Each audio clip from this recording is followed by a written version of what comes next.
Hello, and welcome to a very different kind of video. Never been done before, will never be done again by me. Special one-off. But I wanted to do it, and maybe I won't even post this, but this is just for me. You know, this is a big deal for me. This is a big moment. I was talking to Connie about this a couple of days ago, and she was like, "This is huge," and I was like, "Wow, for me it's huge." And she's like, "Well, yeah, it's huge for you," and I was like, "Oh, yeah, fair point, you know." Um, and I knew I wanted to make this video because it's just a cool thing for me personally. So I don't want this to come across as like bragging or anything or pat myself on the shoulder. It's just something cool that happened that was really just a complete, random event really. And really it really lends weight to that phrase, being in the right place at the right time. Because this wasn't something that I was actively like pushing for or like politicking for or anything like that. I simply was, given an opportunity. And going back about 10 years or so, I got hardcore into collecting these films behind me, the Eureka Masters of Cinema collection. And I just loved them. It started with Sunrise and then M, City Girl, For All Mankind, and just seeing these varied films from kind of world cinema and just falling in love with exploring that more. And these lovely editions, I just loved the aesthetic of them and the way they looked on the shelf and the extras, and I really became enamored with the collection. And being from the UK, it's a lot more affordable than something like Criterion, and at the time it really seemed like those were the two only kind of big ones. And then now, of course, I feel like there's been such an explosion of labels over the past 10 years or so, and there's a lot of competition out there. But I've always loved Eureka, and the films that they put out, so I just feel like I can trust them for the most part to put out interesting things. So big fan of the label. And I wanted to collect the first 100 spine numbers in the collection, and then it became the first 150, and then it became collecting all of them. And I have a complete collection in terms of spine numbers. I don't have like all the variant releases or like, because I've seen someone who has literally everything, like the original blue case releases, like something like the Shohei Imamura box set. I didn't get that one, but I have all the individual releases. So, but I have all the spine numbers, and it's a collection that I love. And being a video editor, or being just someone who, since the age of 11, has been editing, from, VCR to VCR, just Frankenstein and two on top of each other and using a SCART lead and, you know, cutting my films that way, making like montage music videos using these weird kind of analog kind of methods as a kid, 11, 12, 13 years old, just figuring this shit out for myself because there wasn't any YouTube videos at the time to kind of learn about this stuff. There was probably books and things, but I wasn't going to go and look up that stuff. But I was really just, always fascinated with just the act of editing and the art of editing. And then, just constantly. I mean, I've edited thousands of videos on my channel alone, but there's other things. There's wrestling videos when I was in the wrestling circuit, and then all sorts of things. And I always thought, well, it'd be cool to kind of, do something with editing, as a kind of a career. And I've done bits and pieces. I worked on, YouTube stuff for the joblo.com for a few years when I was back in Norway. And that was kind of a great kind of side gig that was also my main gig because I couldn't get full-time employment in Norway. So that was kind of a great boost for me. And getting to like work with like footage from movies was really cool. But it was kind of perfunctory stuff at the same time. It was creating content for YouTube channels and things, and eventually became a bit of a slog. But it was still fun and still kind of a cool thing to be involved with. And then I had this one job for Arrow Video, and it was making a sizzle reel for their Japanese action titles, and it was promoting the box set, which I think I have somewhere. Yeah, this is still sealed, still sealed. Never opened it. I bought it. I didn't get the set, for making the video or anything, but and I was paid to make that video, but. Outlaw Gangster VIP. That was the set that it was promoting, and you can still see it on their channel. But it was one of the cases where like they sent me like just the discs of all their Japanese action films, like the Yakuza stuff and swordplay and things, and I spent a long time going through all of those films, putting together this like 2-minute trailer. I was really happy with it. And then heard nothing again for our video. So I was like, oh well, I wasn't good enough, that's fine. I at least got to do something for our video. That's pretty cool. But I always had in the back of my head, it'd be really cool if one day, and I remember where I was in my room in Norway. I loved that place so much.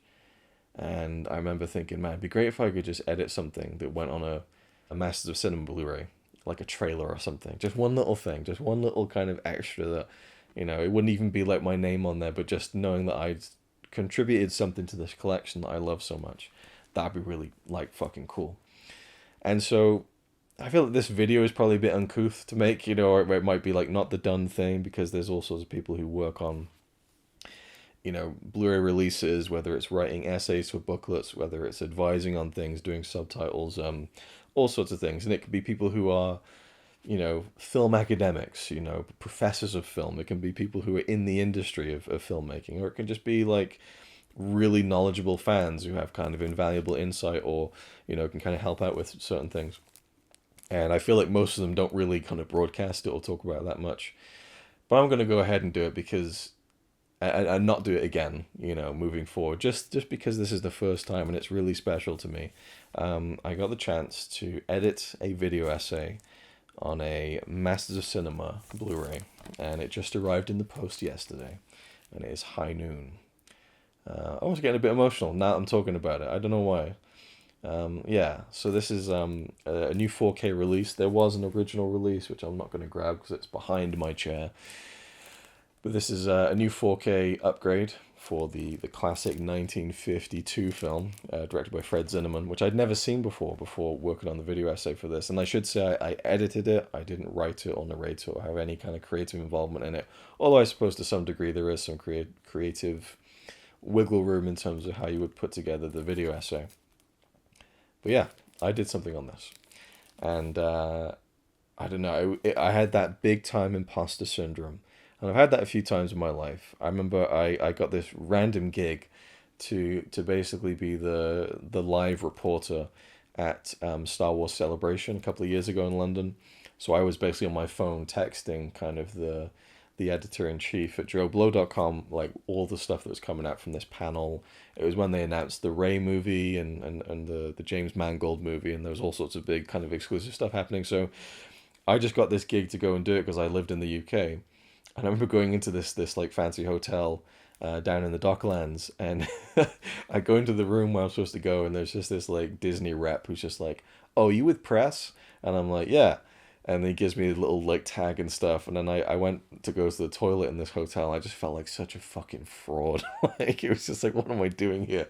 Are you with press? Like I'm not, a journalist, And when I was working on the video essay for this, I was like, fuck, what if it's not good? Oh my god.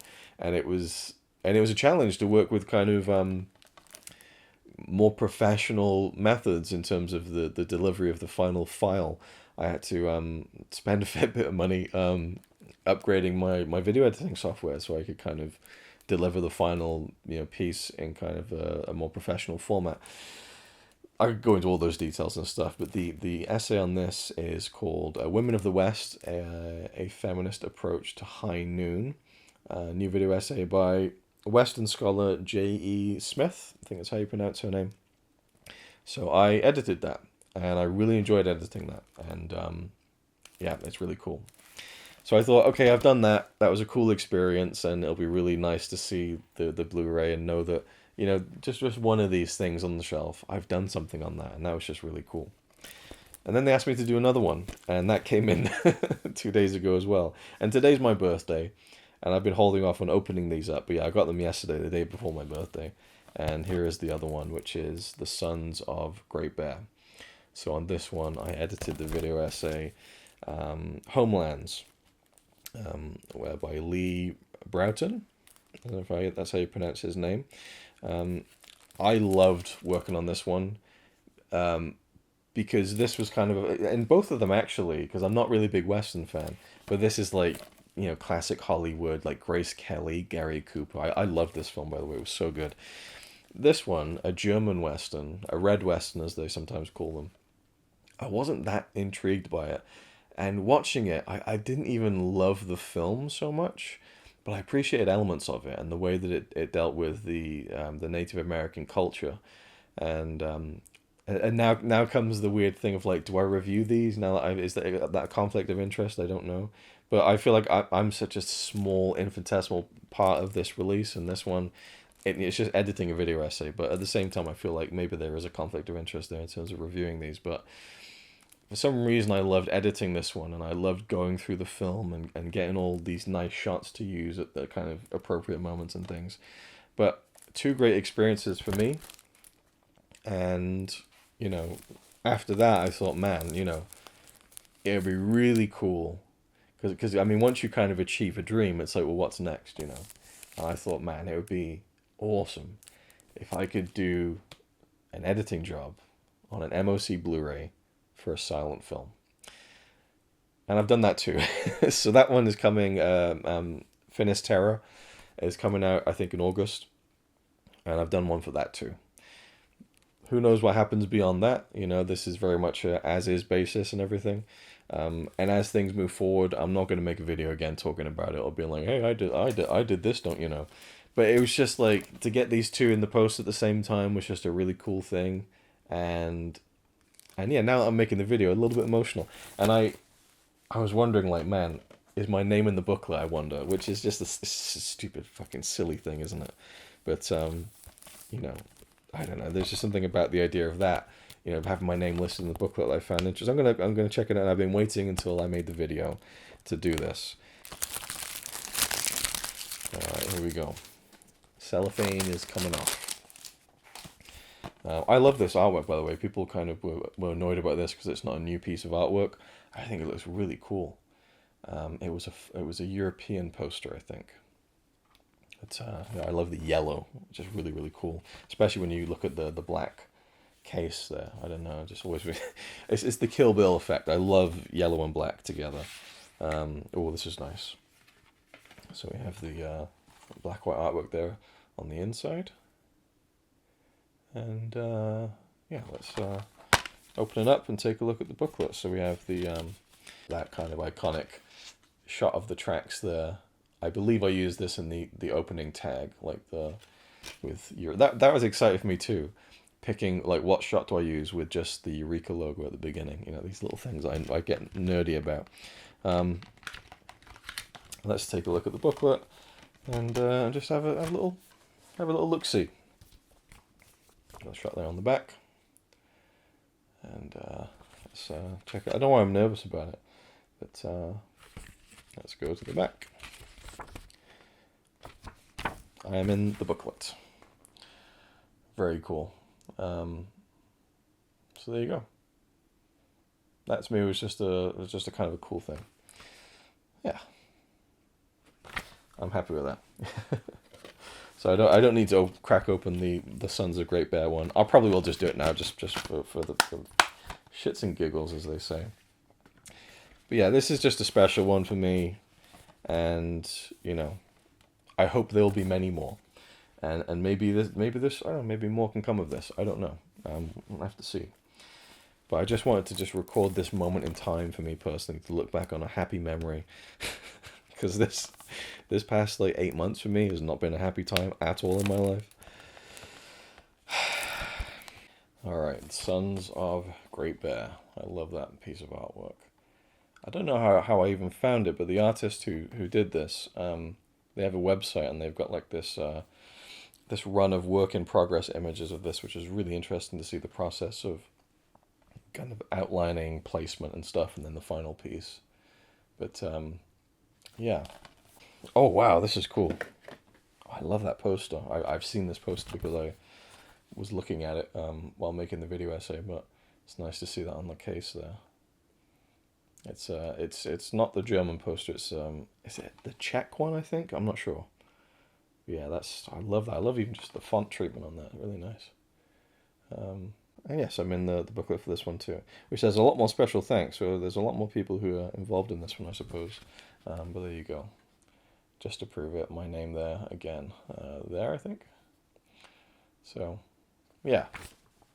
Yeah, I think that this release, I haven't seen the other extras yet or anything, but based on the film itself that I have seen, and I think the video essay is really good. Obviously, I had no part in the making of the content of it or anything, so I feel like I can say that. But I think I did a good job. I think the thing is, in doing the video essay editing, for me, is not to get too flashy with it, to kind of just serve what needs to be served and not kind of get carried away or anything like that, because I feel like sometimes people get too flashy, and that's kind of my main kind of goal, is to kind of just service what the actual video essay is talking about. But anyway, so there we go. I'll leave it there. As I say, yeah, past 8 months of my life have been fucking miserable. It's just been death after death, to be honest. I'll be transparent. My mum is sick, not looking good, and my granddad died last week. Nan died on Christmas. I had to say, like, you got to laugh at some point. It just gets ridiculous. It all comes at once. But during that time, for me, being able to dive deep into projects like this, which for me was a whole other thing, because I'm not just making something that goes on a YouTube channel. No disrespect to the videos that I edited for JoeBlow.com, but it's a different thing making a video about, like, oh, here's some movie mistakes, or like, oh, here's whatever.